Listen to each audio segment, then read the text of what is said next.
Мы рассмотрели с вами трудности. Какие были трудности? Какие мы напомнили с вами? Кто-нибудь мне напомнит? Они были... Сколько их было? 3 основные. Какие? Первое. Мы тратим себя больше, чем все остальные христиане.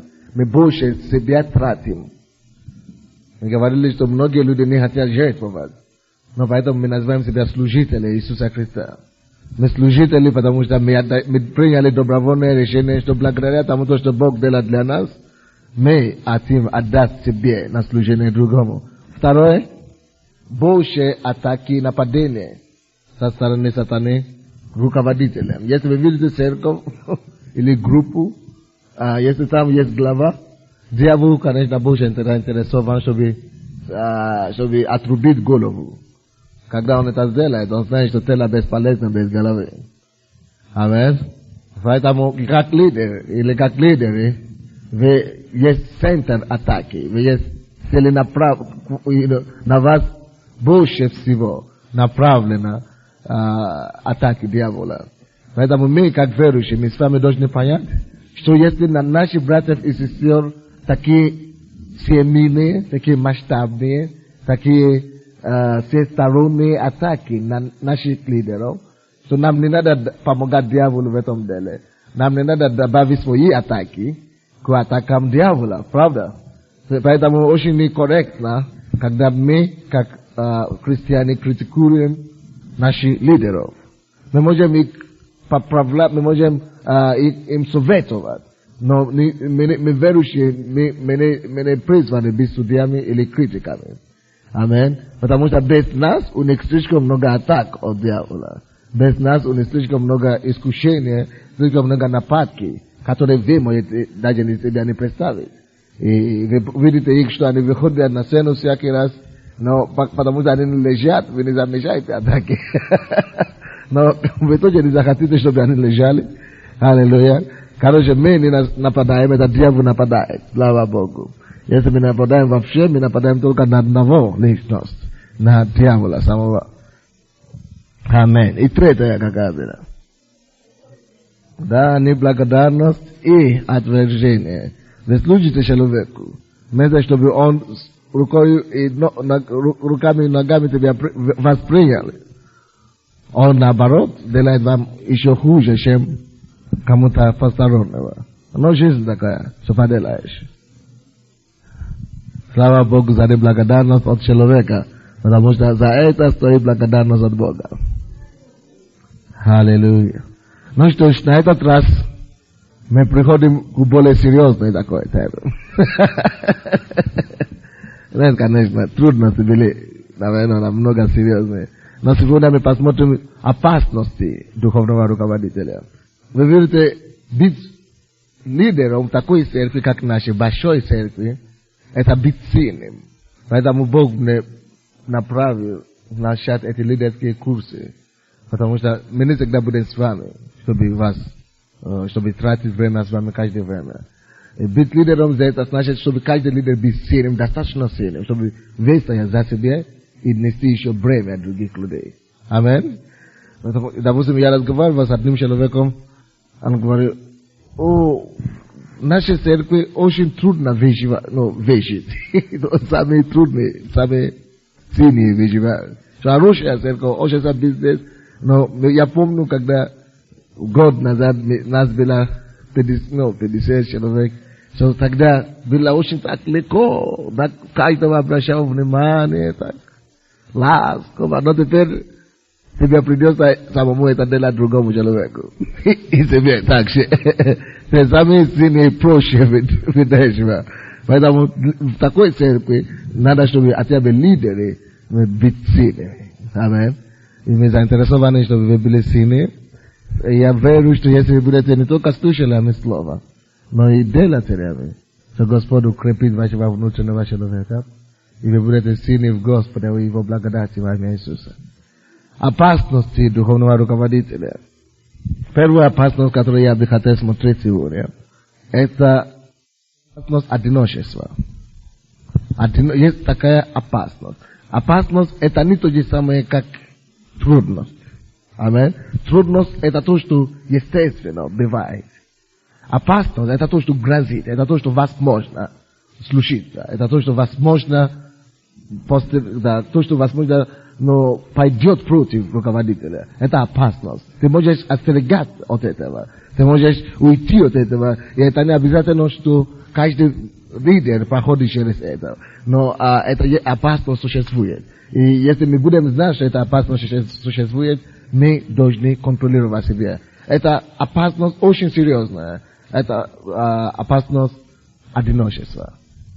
Есть причины для одиночества в жизни лидера. Почему лидер должен быть одинок? Для меня, допустим, это было, когда я начал изучать жизни генералов Божьих, мужей Божьих. И когда я видел, что многие из них, они попадали они умерли или умирали в одиночестве. И я просто был шокирован, я был очень удивлен. Опасность – это одиночество. Допустим, я не представляю себе, почему это должна быть опасность для руководителя. Потому что руководитель – это человек, поэтому он руководитель, потому что его окружает много людей. Особенно духовный руководитель церкви. Как он может быть одиноким, когда в векте и он принимает постоянно людей? Но история нам доказывает, и факт показывает о том, что многие духовные руководители, многие мужей Божьи, которые Бог использовал, что в конце их жизни, они умирали все, не все, многие из них умирали именно в одиночестве. Они страдали, даже когда они были перед аудиторием и так далее, они страдали от жуткого одиночества. Они выходили и возвращались домой, и плакали одни, под подушкой. Амин. То есть, что приводит к таким вещам? Что приводит к одиночеству в жизни руководителя? Если все равно люди окружают его все равно. Во-первых, первое то, что приводит к одиночеству в жизни лидера, это то, что их стараются обычно оберегать от лишних и посторонних контактов и отношений. Потому что обычно к ним стремится очень много людей. Они слишком общественные личности, что люди постоянно тянутся к ним. Но из-за того, что им надо, они понимают факт этот, и их помощники понимают, что им нельзя так работать. Если они будут с людьми каждый раз, что они будут очень устали, они не смогут выполнить свои задачи. С одной стороны, и с другой стороны, потому что им надо тоже быть с Богом, время быть с Богом. Поэтому и люди стараются создать вокруг себя такую атмосферу, чтобы их не беспокоили. И из-за этого многие люди просто это доходит до такой степени, что они изолируют себя от даже люди, которые вокруг них, они не могут шутить с ними, или они не могут с ними общаться нормально. Они не имеют друзей как такового, они имеют только заработники. И они удаляются так.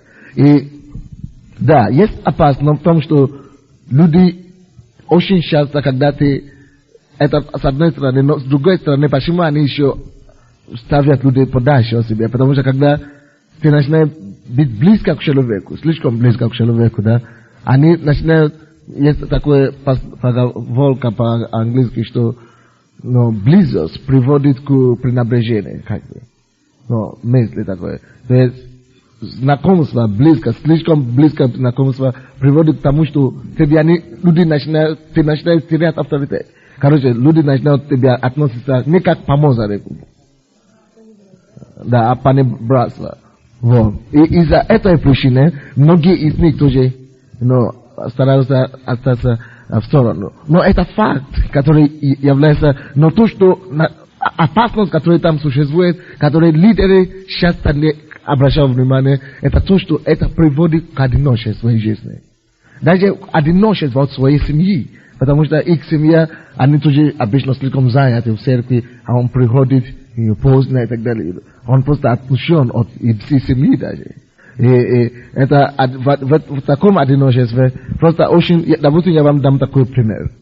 Допустим, я знал такого руководителя, допустим, который приводил людей, окружал себя своими друзьями. И его друзья же, они очень много его разочаровали. предали их очень часто. То есть иудаизм, дух Иуды все еще существует. То есть они делали ему очень много трудностей и очень много неприятностей, что они решили их подальше, и многие люди подальше. И, допустим, есть такая женщина, как Катрин Кулман, очень помазанная женщина, очень помазанная. Она не вышла замуж, и, она была замужем 10 лет, а потом разошлась.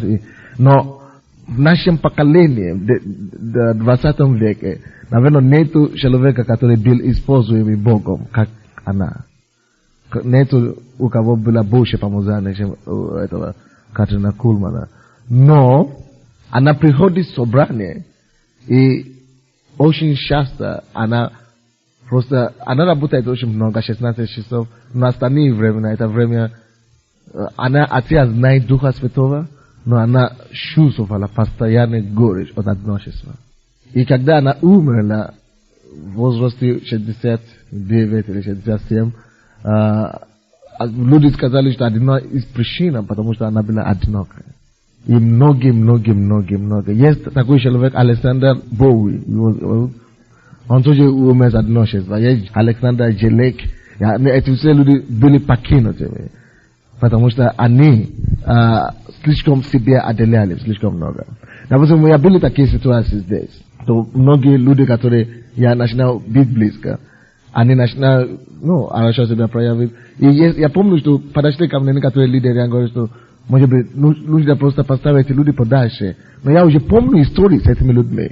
Поэтому я говорю, если я начну удалять людей от себя и говорить, не быть свободным с людьми, я знаю опасность, которая это приводит. Поэтому я больше сторонник того, чтобы я буду более в народе, и чтобы они чем удаляться от народа. Есть некоторые люди, лидеры, когда они приходят в церковь, допустим, даже если не то, что они вас не приветствуют, даже если вы их приветствуете, они вообще не отвечают. Они очень серьезные, они лидеры, они помазаны, потому что они не отвечают помазаны. И есть причины в этом, но это потом может привести к крайности. То есть не надо ограничивать себя, не надо отлучать себя от народа. Это приводит, дьявол использует это все. То есть есть бесы, которые потом это используют. Да, конечно, ты должен заниматься словом, да, ты должен заниматься молитвой, но дьявол, он специалист в том, чтобы использовать такие слабые стороны человека. Конечно, это еще не говорится о том, что ты только будешь с людьми, и ты не будешь молиться. Нет. Ты должен все равно проводить больше время с Богом, с человеком. Но я говорю о том, что когда ты начинаешь замечать в себе одиночество. Допустим, есть такое служение, Рейнхард Бонке. И есть у него там одна женщина, одна лидер молитвенное служение. Ее зовут Сузет. Сузет, она немка, и Рейнхард Бонке тоже немец. Они имеют такие собрания, где присутствует иногда 1,5 миллиона человек. Но она говорит, она приходит домой после таких служений, когда 1000, допустим, 200 тысяч, 100 тысяч человек каялись, она приходит домой и плачет одна. Но после всего это грандиозное, она одна. Но, конечно, одно хорошее решение на это все, это то, чтобы понять, чтобы иметь семью все-таки. Потому что у нее тоже нет семьи. Но когда она молилась об этом, Дух Святой просто сказал, почему ты разрешаешь, чтобы плод тебя Господь, что я Дух Святой всегда с тобой. Я лучший друг, ты должен научиться общаться со мной. Больше. То есть не дать плоти возможность. Просто общайся с Духом Святым. Но дело в том, что эти люди, они знают этот факт очень часто. И они, не то, что они не общаются с Духом Святым, они общаются с Духом Святым именно на служение, для помазания. Это все одиночество, допустим, приходит к ним во времени усталости, допустим. Когда они уже, во время усталости, когда они не могут молиться и так далее. Ты не можешь, нагреть себя все время. Это тоже тяжело. Во время, когда они расслаблены чуть-чуть. Даже в Библии есть такие примеры. Давайте посмотрим Я хочу посмотреть еще другую сторону этого вопроса. Когда это случилось с Иисусом, по другой причине. От Матфея 26 глава, 36-38 стихи.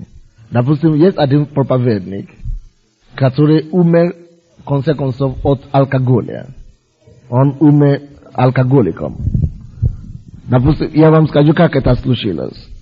У него была слабость это все время, он всегда имел эту слабость, и Бог его освободил от этого, он стал великим проповедником, но во время одиночества, откуда он в одиночестве случилось, потому что он ездил по странам, чтобы проповедовать крусейд, и когда он проповедует, да, потому что он помазанник, все его ближайшие сторонники, все его братья и сестры, они не имеют общения или доступ к нему. Они все снимают другие номера, даже другие гостиницы, он один в другой гостинице, чтобы молиться, чтобы быть с Богом. Или если даже он там, они вместе в одной гостинице, они снимают другой этаж вообще. Просто ему дать время быть один. И очень часто даже он ездил, и он часто бывал один, и есть время, дорогой мой, ты не можешь быть в духе все время. Ты не вынесешь это, твоя плоть не вынесет это. Есть время, когда ты просто расслабливаешься, есть время отдыха, есть время, когда ты не всегда силен, даже когда ты один, даже когда ты молишься, даже во время поста. И этот человек из-за этих обстоятельств, он был один.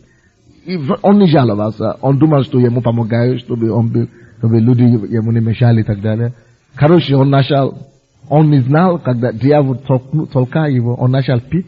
Представляете себе, он проповедник, который пил в течение чуть-чуть, конечно, в течение 10 лет, и люди его окружающие не знают.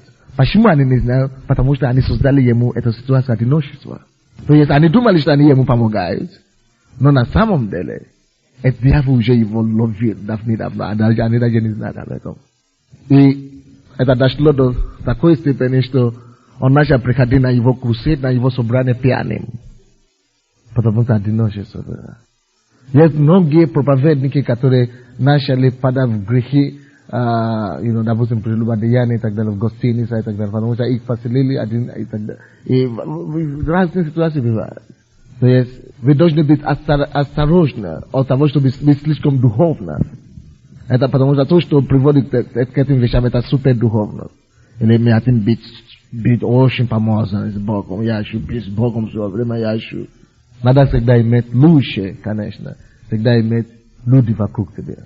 Хотя бы несколько человек, которыми ты можешь молиться, чтобы ты не чувствовал одиночество все время. Одиночество приводит к разным вещам. Даже я говорю в основном вам о великих проповедниках, потому что они больше известны. Когда большой человек падает, все слышат. Но когда это происходит с маленькими людьми, никто не слышит об этом. Но я знаю, что, это тоже происходит на уровне даже домашних групп, или на уровне, на церковном уровне. То есть такие вещи, искушения тоже есть, и как лидеры домашней группы, лидеры служения, или лидеры, какие бы вы ни были, отторгаетесь от одиночества. Не только в церкви, но я не говорю о том, что тоже идите в мир, начинаете общаться с мирянами, но у вас должны быть братья и сестры, у вас должны быть хотя бы соратники, помощники, которые понимают вас, которые вы готовите, чтобы замешать вас и так далее. Допустим, в жизни Иисуса, у него тоже был такой момент один раз, момент одиночества, но у него было по другой причине, потому что трудность пришла. Это еще другая причина, почему одиночество постигает лидерам. Очень часто, допустим, такая ситуация, когда у лидера есть видение, которое очень сложно людям понять. Допустим, я вам дам такой пример. Слава Богу, конечно, за мою жену, но она мне не сказала это, она только мне это говорила. Когда у меня было недавно, у меня было такое, на лидерском языке я сказал, у меня было, Бог просто мне проговорил о том, чтобы создать такое общество или организация мировое, которое будет брать миссионеров из африканских стран или из развивающихся стран, готовить их и преселят их по всему миру как миссионеров. Для этого надо огромные суммы денег. Надо компьютеры, надо сети, цели. Это хорошее громадное дело. Это как CBN. И я знал, что Бог мне это говорил.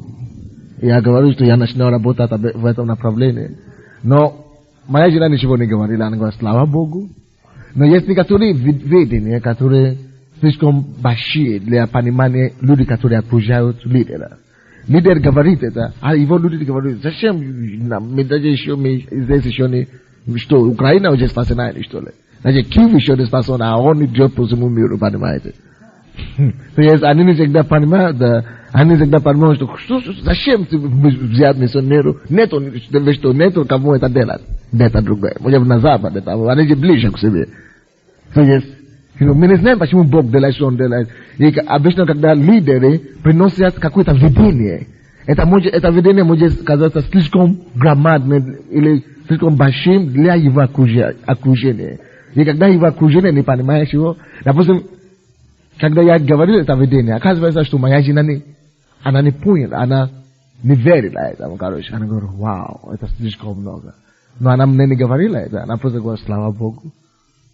Но вчера я звонил, потому что я уже начал, послать факс, мировым организациям, миссиям. И мой друг, который работает в миссии, я ему послал факс, потому что друг мне говорит, свяжись с ним.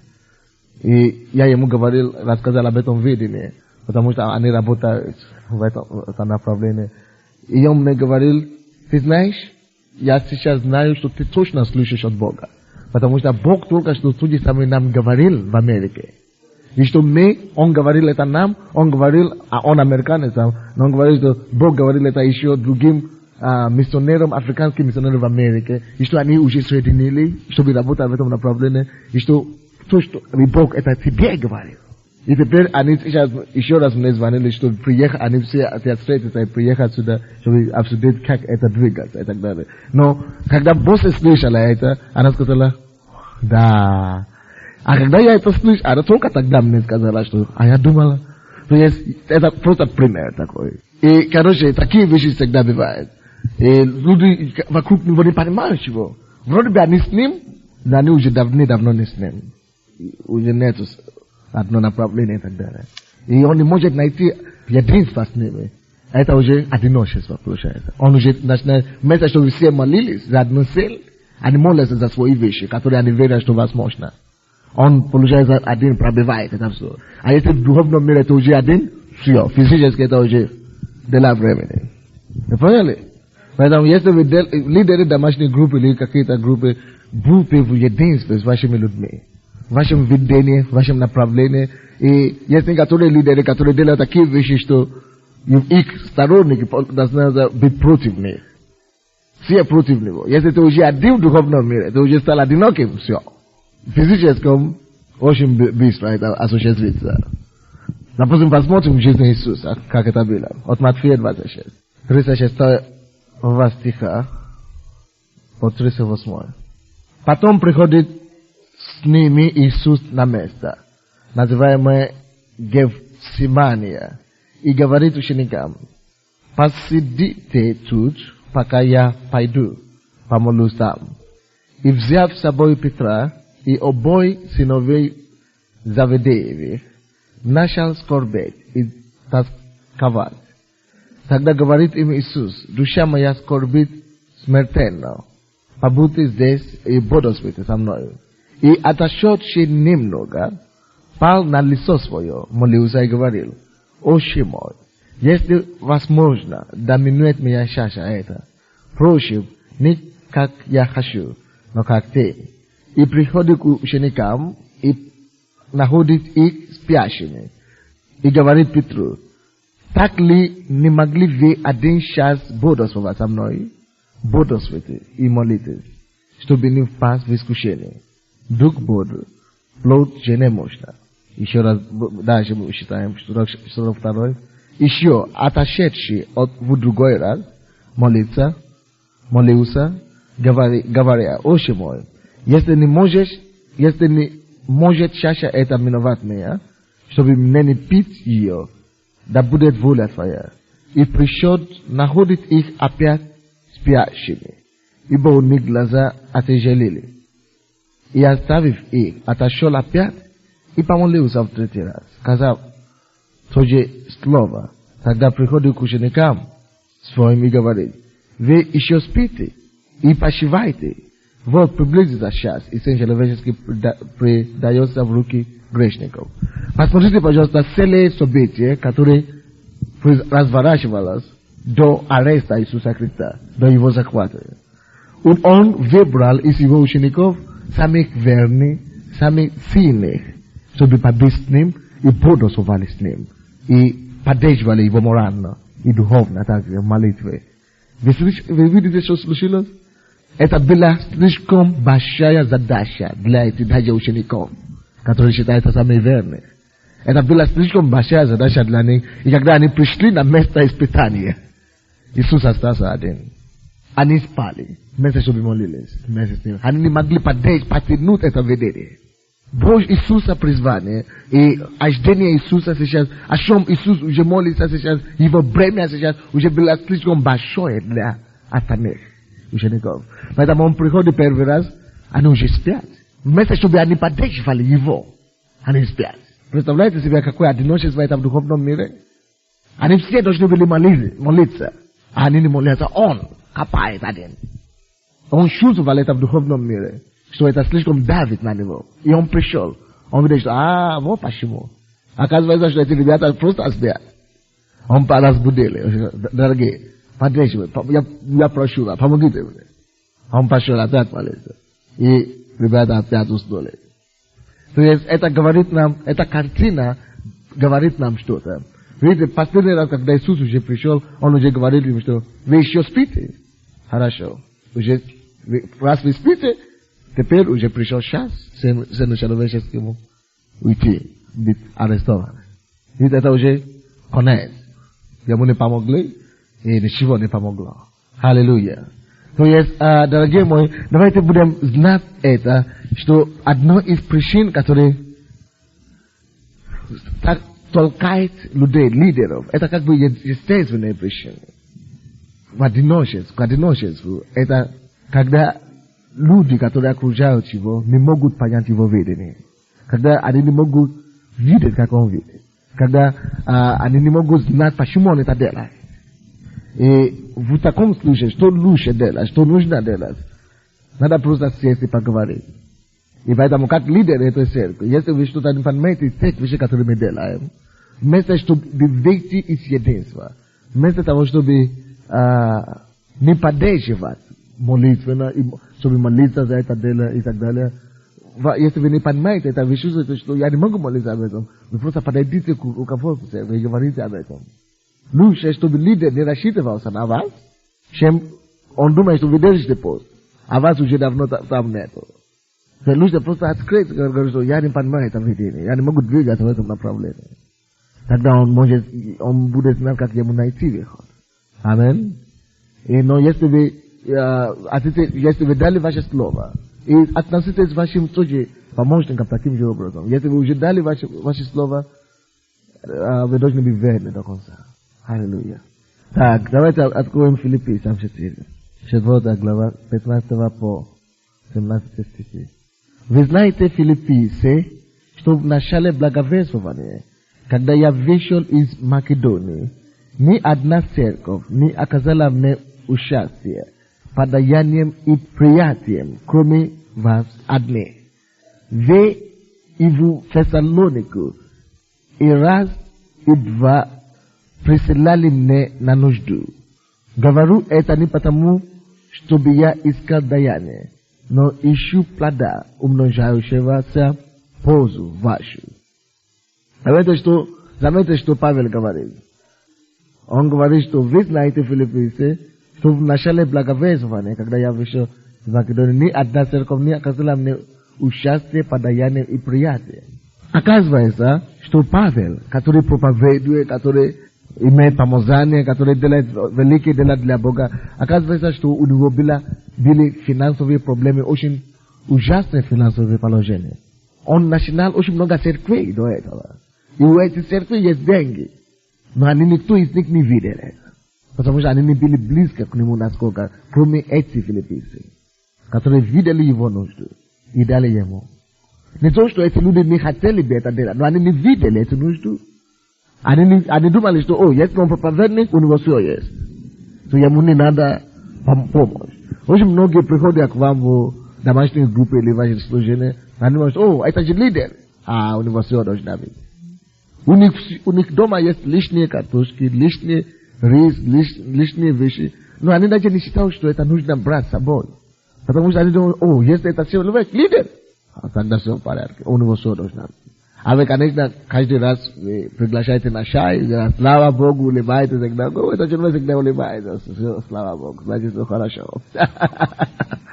Но на самом деле, это нужда есть у вас, но это не было видно, потому что они не насколько открыты, они не насколько доступны, они не насколько близко к вам, чтобы это видеть. Это одиночество, амин.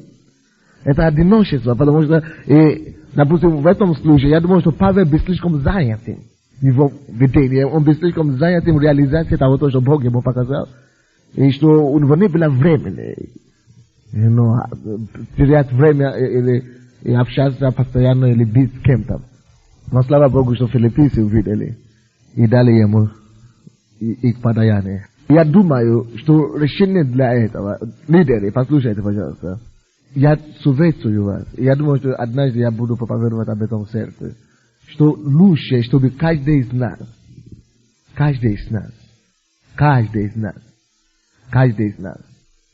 нашел и имел друга, хорошего друга, который кому ты можешь все открывать, все твое сердце сказать. Может быть, не обязательно твой старший, не обязательно твой младший, но найди человека, который друг, именно друг, вы знаете, что такое друг на самом деле. Может быть, даже из другой церкви, может быть, даже, но человек, предпочтительно твоего ранга, человек твоего, может быть, класса, который ты можешь очень свободно общаться, и очень полезно, дорогие. И потому что есть некоторые вопросы, которые, допустим, в этом случае, это вопрос о финансовой недостатке, материальной недостатке мучила Павел. Но Павел, он сначала путешествовал в Варнаве, да? Он оставил его и поехал и так далее. И у него нету человека, с кем, наверное, он мог бы это поделить. Вы должны найти человека, кому вы можете все открыть. Допустим, есть некоторые люди, которые окружают меня сейчас, друзья, которые не все я бы хотел, не со всеми я бы хотел общаться, серьезно, если правду сказать. Не со всеми я бы хотел общаться, потому что есть некоторые, не очень, которые вещи, которые я не воспринимаю в них, но я вижу, что для меня, чтобы избежаться от одиночества, и чтобы есть кто-то, кто мог бы мне корректировать и исправлять, и кому я могу, у кого я могу слушать совет, я лучше их, держу там, чем уйти, удаляться и потерпеть урон в духовном мире. Вы понимаете? То есть, некоторые вещи в таком случае надо просто выбрать. Что тебе дороже? Быть одинок? Вроде бы ты не одинокий, вроде бы люди тебя окружают. Но они уже не такие свободные, как твой друг, может быть. Поэтому я думаю, что это было бы полезно, чтобы у каждого из нас был такой друг. Конечно, желательно, что человек одного поля, но просто друг, которому ты мог все раскрыть, и наоборот. Который будет всегда тебя молиться, который каждый день вы будете дать, вы просто дадите друг другу обет. Ионафан и Давид, которые знали друг друга и дали обет друг другу, и поддерживать друг друга. So вы каждый день ты знаешь, что это мой партнер. Молиться за меня. Молитвенный партнер. У вас должен быть такой молитвенный партнер. И это полезно, да, я думаю. Это что касается одиночества. Другая опасность, которая существует, это опасность семьи. Семьи проповедника или семьи лидера, духовного лидера. Если духовный лидер имеет семья, очень часто бывает тяжело найти как бы середину между твоей семьей и служением. Есть много успешных, великолепных проповедники, которые делали как бы подвиги для Бога, но они потеряли свою семью. Есть много проповедников, которые спасли мир, но своих детей не спасли. Представляете такое? То есть у них через них, допустим, пришло к Богу. Допустим, есть один такой брат, Ора Роберт. Допустим. Ора Роберт — это первый евангелист в Америке, в истории Америки. Можно сказать, настоящего истории Америки. Я не считаю это времени Джорджа Финни и так далее. Но настоящий человек, который жив, кроме Билли Грэм. Он такой первый, можно сказать. Он жил с такими людьми, как Линдзи и Бранхам и так далее. Они все умерли, но он единственный, кто остался жив. И он лично возлагал руки на 1,5 миллиона человек, наверное, на 2 миллиона человек за исцеление, которые документированы, которые он возлагал руки, а которые были спасены еще больше, 10 миллионов человек он привел к Богу. А его сын умер наркоманом, потому что ему было некогда. Было слишком много требований на него, слишком много приглашений. Он не был в семье вообще, он не мог остаться в семье. Он все время проповедовал. Он был слишком погружен в служение. И не только он. Есть такой человек, Желек, Александр Желек. Он,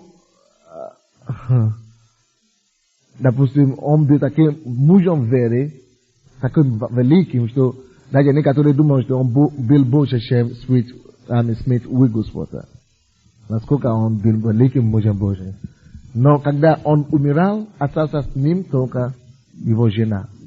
Все у него было где-то 13 детей, потому что 2 жены у него было. А все дети первой жены, когда она умерла, тогда все стали врагами своего отца. А его отец привел весь Южную Африку к Богу. И Северную Америку. Он был знаменитым, проповедником, он спасал всех, но его семью не мог спасти, потому что он был слишком предан служению. То есть, какая была их ошибка этих людей? Потому что они перегибли на сторону служения. Но есть некоторые люди, которые имели перегиб в сторону семьи, допустим. Они, очень многие люди также призваны на служение до того, как они женились. Они имели чудесное служение. Но как только что они женились, потому что они не могли, но они были слишком преданы семье, они потеряли все, что у них было в служении. Какой же должен быть баланс? Если вы читаете книги таких людей, как Йонги Шо и современные проповедники, сейчас считают, что лучше, так, какой порядок должен быть. Они считают, что сначала должен быть Бог в жизни лидера. То лидер должен сначала иметь отношения с Богом, личное свои отношения с Богом, а потом на втором месте должен стоять семья. Семья должна стоять на второе место.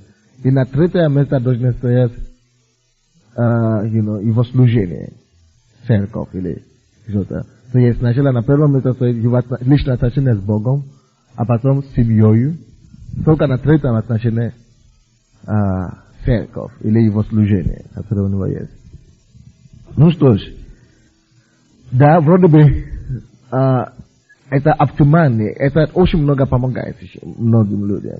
То есть они уделяют больше семьи, больше внимания семьи, чем служение. Но нету, проблема с этим священием в том, что нету библейского основания на это. Но, допустим, я на сегодняшний день, я тоже действую по этому принципу. Но я стараюсь не перегибать, я стараюсь осмотрительным быть. Чтобы не на ущерб семьи, у меня еще семья нету как такового, только жена есть. Поэтому она понимает меня, она двигается со мной. Но когда дети будут, это уже другое дело, вы знаете. И надо уже найти конкретный компромисс просто. Короче, опасность существует в семье. Возможно, что твоя семья может страдать. Хорошо, до того, как я буду говорить о масштабах великих мужей Божьих, давайте начнем с нашего с вами масштаба. Допустим, какое место должно стоять, на каком месте должно стоять твое служение, допустим. Алло? Твое служение и твоя семья. Многие из вас, вы пришли к Богу, и, конечно, Бог много делает для вас. Он спас вас, Он очистил вас, Он, исцелил вас. И вы сказали, вы уже плевались на вашего мужа, на ваших мужей, на все уже плевали, что Бог с ним, пускай он делает. Я молюсь, конечно, за них. Конечно, вы молитесь за них. Но я уже сказал, только Бог, все. У меня на первом месте. Да, на первом месте стоит Бог. Твое отношение с Богом. Да, это не проблема. Но то, что ты ходишь в церковь 7 дней в неделю, и муж еле, он тебя видит только когда ты спишь, это уже не Бог. Поэтому я говорю, что мы начали с нашего уровня, потом мы будем возрастать. Это уже не Бог, дорогой мой. Это уже служение называется. То есть разница между отношением с Богом и отношением к Божьей работе. Знаете? Есть разница между Богом и Его работой. Есть разница между Богом и Его делом. Твое отношение с Богом, я хочу вам сказать, что многие из вас, вы говорите, что это с Богом. Но на самом деле, ваше отношение с Богом у многих из вас не больше, чем 2 или 3 часов в день. Ваше личное отношение с Богом. Остальное, это вы имеете дело не с Богом, а с Его работой. Понимаете? То, что занимает больше ваше время, это не Бог, а это Его дело. Да, Божья работа, Божье служение, это тоже хорошо. Но вы не должны служить Богу в ущерб вашей семьи, по-моему. Первое послание Тимофею 5:8. Библия говорит, если же кто о своих и особенно о домашних не заботится, тот отрекся от веры и хуже неверующего. Вы видите? Если кто о своих и особенно о домашних не заботится, то хуже, чем неверующего. То уже отрекся от веры автоматически. То есть, наша семья не должна страдать, потому что мы служим Богу. Да, наша семья не может запретить нам служить Богу. Но наша семья также не должна страдать. Здесь вы должны делать свою часть. То, что от вас зависит, вы должны делать. Потому что если вы потеряете, и я вам скажу, почему эти люди говорят, что нужно сначала семья, а потом служение. Потому что они понимают, что если они потеряют семью, автоматически служение выбивается. Потому что Библия говорит, что человек, который не может наладить порядок в своем доме, не должен править домом Божьим. Каким тогда ты будешь лидером? Если кто-то над тобой, если твоя семья уже разваливается, они в конце концов тебя тоже снимут. Бог тебя снимет, даже если кто-то тебя не снимет. Бог тебя снимет с лидера, если ты не мог порядок наладить в своей семье. Поэтому дьявол будет атаковать семьи христианские. Поэтому, дорогие мои, я, конечно, пастор, я призываю вас служить Богу, приходите на то, другое. Но вы должны знать сами, что вы еще имеете семью. Аминь. Что есть какая-то требование, какая-то ответственность, которую вы несете перед вашей семьей. Здесь. И не пренебрегайте вашу семью, чтобы служить Богу. Допустим, однажды я чуть не запретил мою жену с одного служения. Раньше это было наоборот. Я уходил, а теперь мы договорились, что я должен прийти. Обычно многие служители, как они делают? Но это между мужем и женой и детьми. Они имеют какой-то выходной. Один день выходной неделю. Когда они бывают семьей. Чисто в семьей. Но нет церковь. Они даже выключают телефон в это время. Только с семьей. То есть, чтобы побыть семьей, это хорошо. Но, короче, мы с боссом договорились по-другому, что мы будем, потому что она учится в офисе, и мы договорились, что те дни, когда у нас нет служения вечером, допустим, вторник, среда и пятницу, что я буду приходить раньше домой, и все эти вечера мы будем проводить вместе с ней, семьей, я буду с семьей в это время. Я уже проходит 2 месяца или 3 месяца, я вижу, что Что я закончил в офис раньше, прихожу домой во вторник, ее нет. Среда, ее нет. Она приходит, я уже сплю. Пятницу, ее нет. Она приходит, я уже сплю. Что такое? А я однажды я уже прихожу, вообще, все. У меня нету жены, или что получается? Представляете, это я пастор. Я пашу это. Это, я говорю, что мне делать теперь? Я вожу уже свою жену, я уже не вижу практически. Серьезно. Это я пастор. Я кто-то стукнул в голове. Представляешь? Если муж вообще не верующий в таком случае. Да? Если муж не верующий в таком случае, что тогда будет? Это не нормально. Она пришла, я говорю, ты знаешь, если бы я не был пастором, я бы тебя запретил, потому что во вторник она идет на хор, в среду она идет прославление, а потом пятницу куда идут? Да, в театр.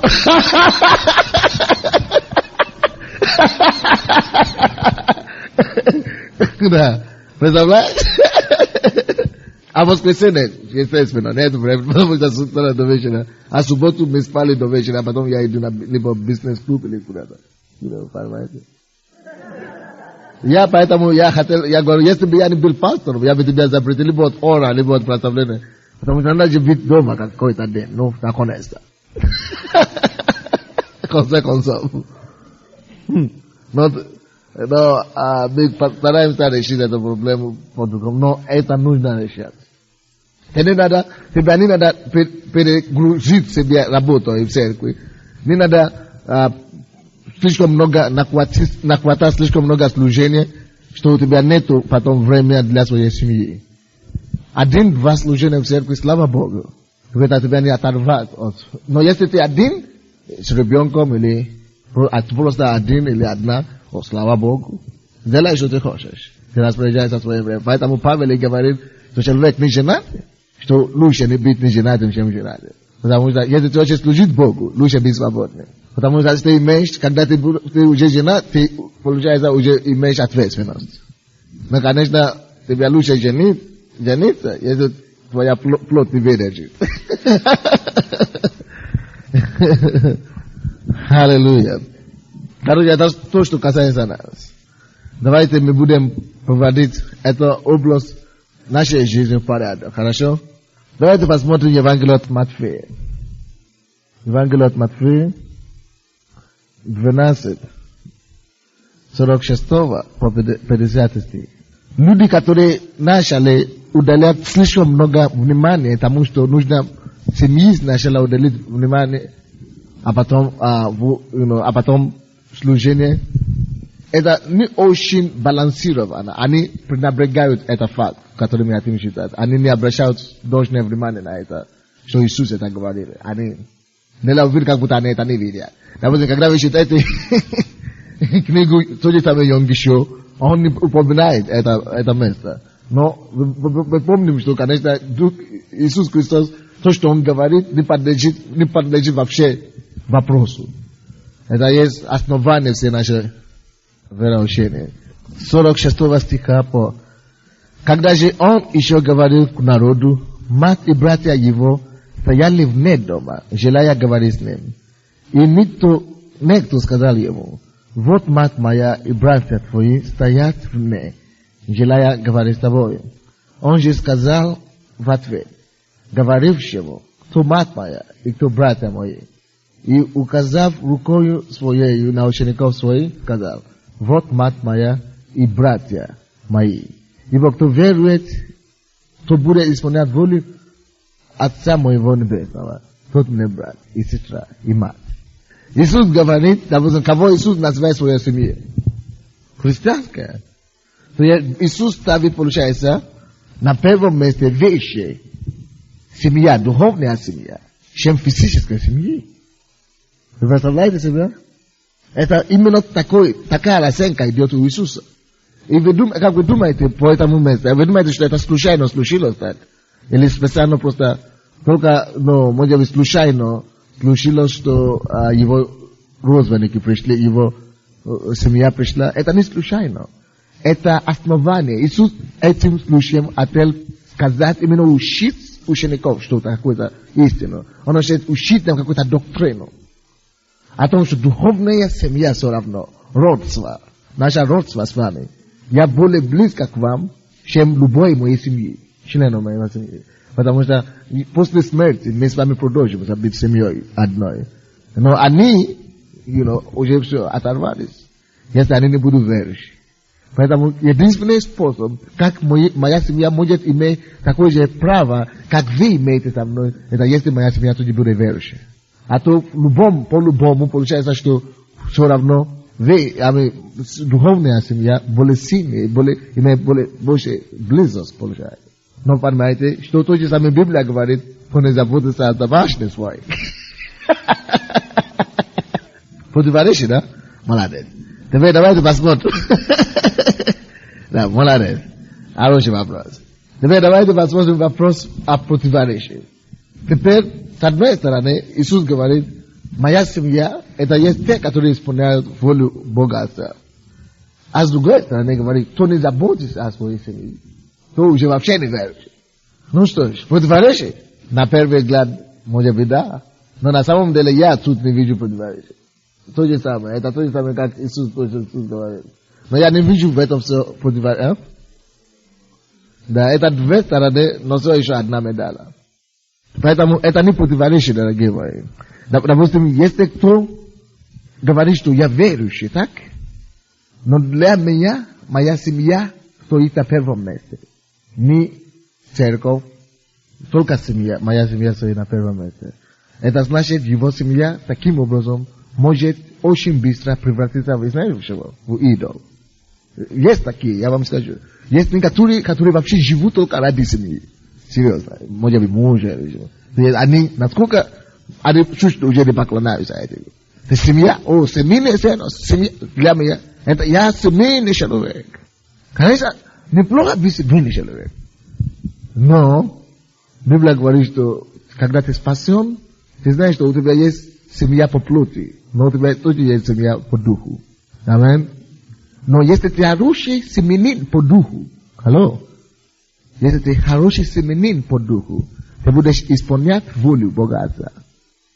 Бог говорит, что Иисус говорит, моя семья, мои братья и сестры, есть те, которые исполняют мою волю.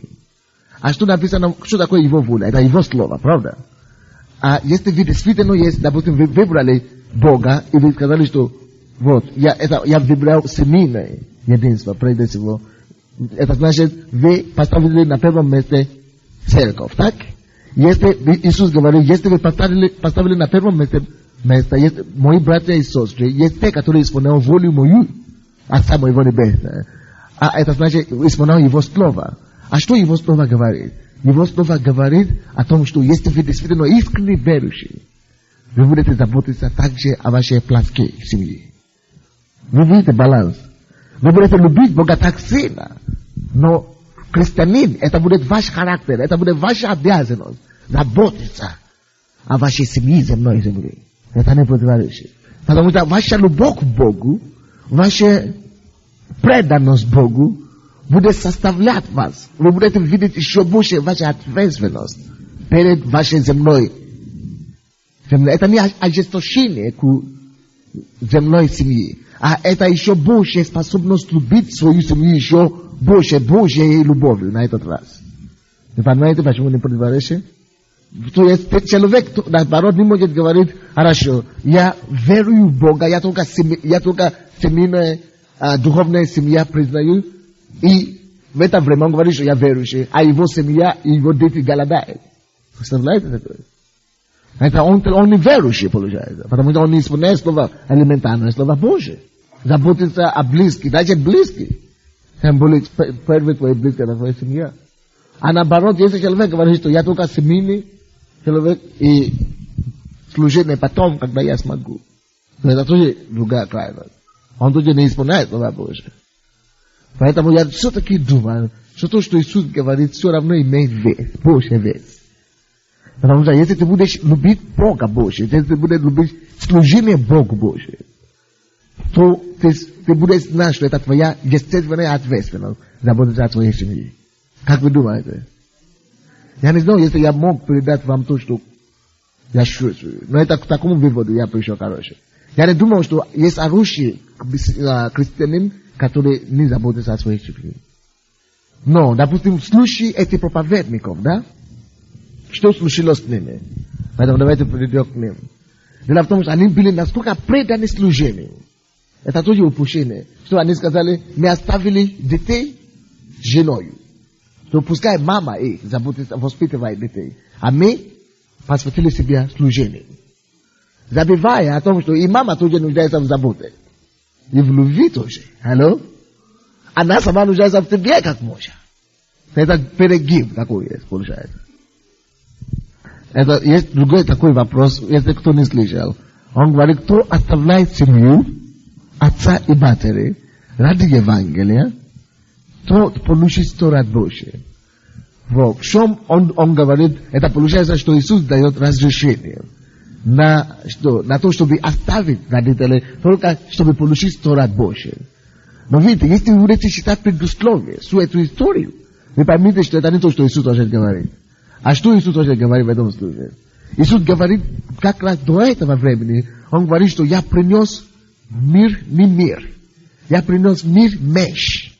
Что Он имеет в виду меч? Потому что меч, это как Слово Божье, да? Когда ты принимаешь веру, это очень часто получается так, что это приносит разделение между даже тобою и самим тебе родным человеком.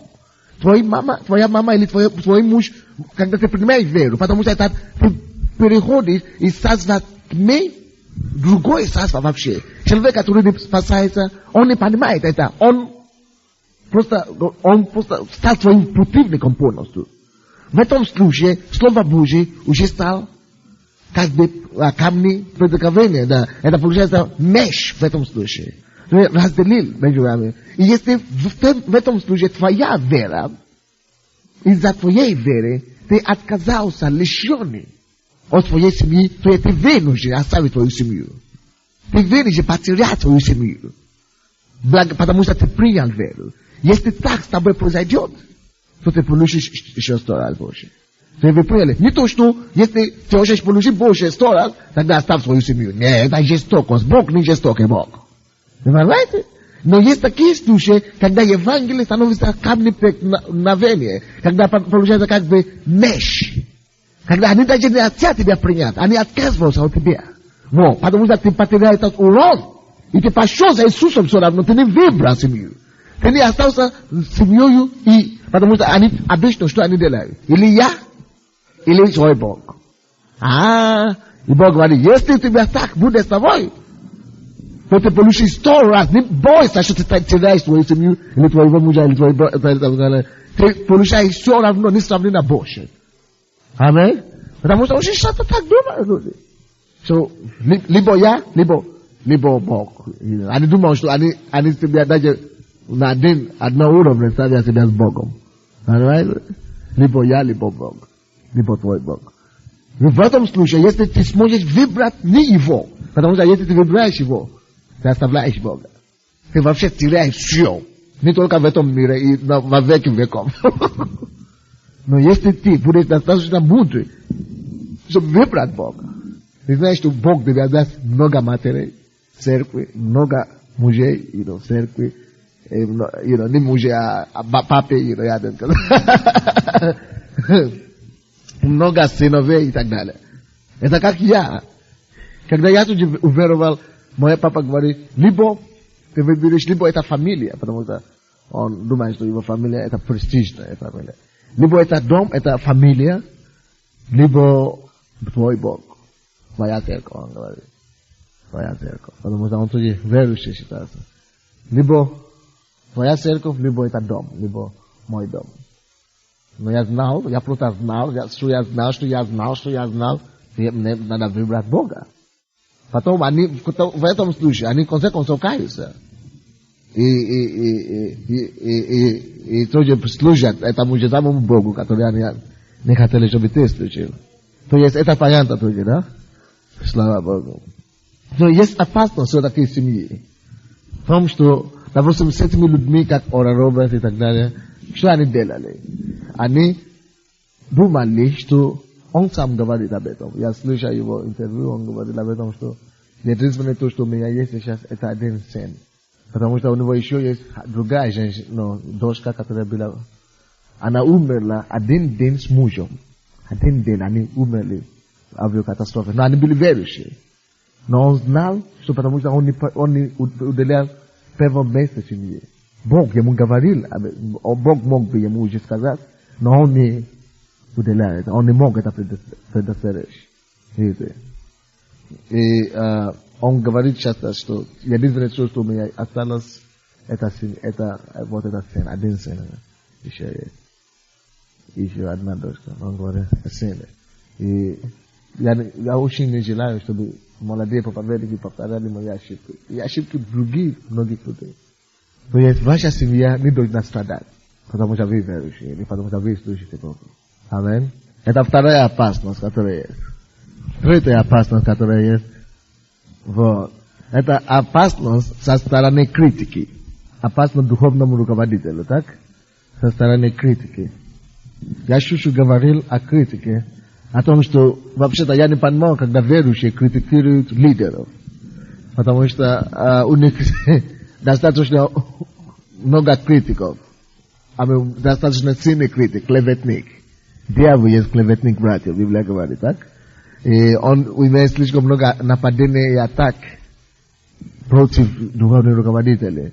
Поэтому я не думал, что нам надо добавить свои атаки к этим всем, чтобы им еще стало хуже.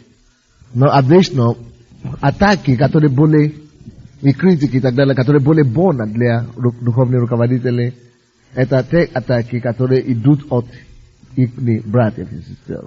Это более больно, чем то, что дьявол делает. Многие не уделяют внимания на то, что дьявол делает, но когда это уже делает братьями и сестрами, это, конечно, уже плохо. Галатам 5 глава. Галатам 5 глава, 15 стих. Если же друг друга угрызаете и съедаете, берегитесь, чтобы вы не были истреблены друг другом. Вы слышали? Если же друг друга угрызаете, мы не должны угрызать друг друга, грязи, поливать друг друга, и съедаете, берегитесь, чтобы вы не были истреблены друг другом. Вы знаете, тут истребление может идти христианам и лидерам не от разгрязнения и объедания, да, со стороны неверующих. Вы видите, да? Критики идут обычно не только от верующих. Критики идут в основном от неверующих. Но там написано, чтобы вы не были истреблены друг другом. Только мы можем друг друга уничтожать. Чужие не могут нас уничтожать. Но только мы друг друга можем уничтожать. Вы не поняли, что я сказал? То есть критики со стороны верующих, братьев и сестер. Это такая, как стрелы, да, которые проникают в сердце, в глубину сердца.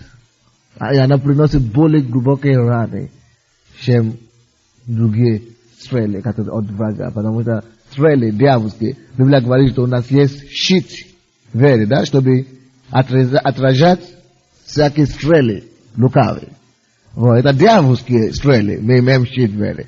А когда это уже идет от верующих, все, какой щит тогда может идти вещь. Поэтому остается только быть истребленным.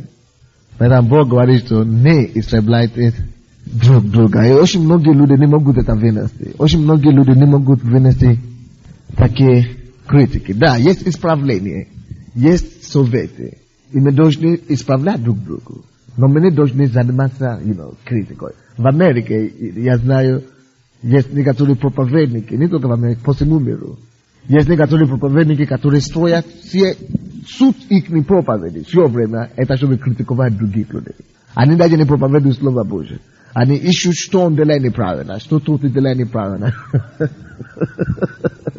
Да. Они ищут постоянно, что это делает неправильно там, что там делает, и чтобы только атаковать, критиковать. Но мы не призваны на это, аминь. Мы призваны на то, чтобы проповедовать Слово Иисуса возвещать. Библия говорит, вы род избранный, царственное священство, люди взяты в удел, чтобы возвещать славу, призвавшего нас. Видите, у нас только есть одно задание. Возвещать, чтобы возвещать славу, призвавшего нас.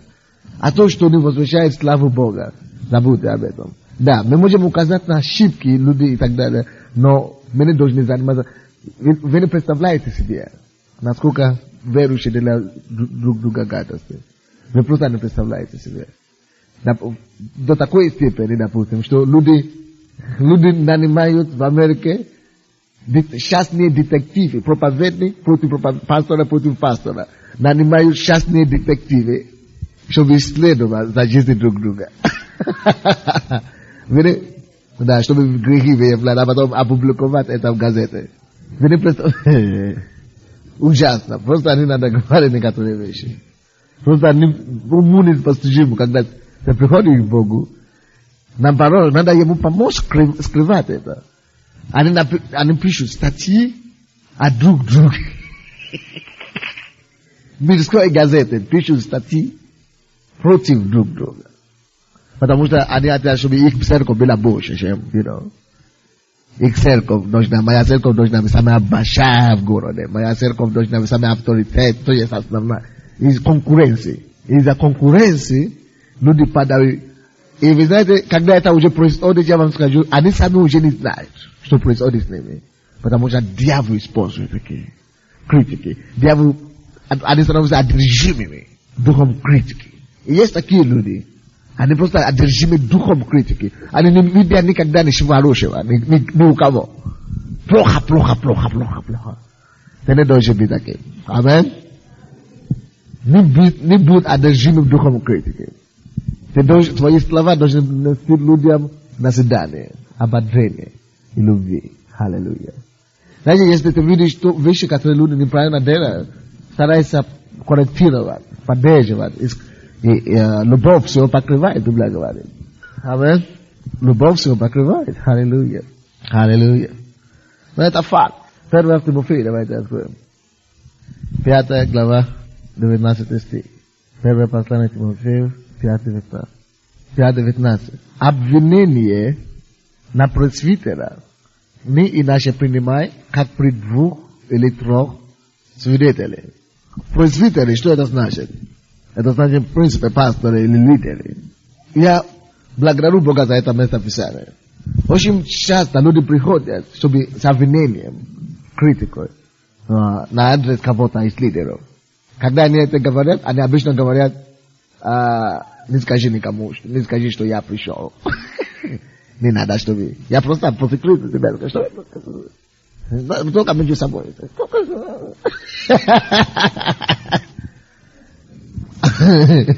Обычно я говорю, хорошо, спасибо, это очень чудесно, спасибо, аллилуйя, амин. Но я ничего не делаю. Я не смотрю предусудительно на этого человека, на кого они говорили. Потому что я знаю, что это несерьезно. Библия говорит, если этот человек есть пресвитер, лидер, если его обвиняют, ты должен принять его обвинение при 2 или 3 свидетелях. Амин. Если ты имеешь что-нибудь против пастора Виктора, ты не только должен бессмыслить, это говорит, чтобы 2 или 3 человека могли подтверждать то, что ты говоришь. И это значит, ты также сможешь это говорить перед ним, в его глазах. Амин.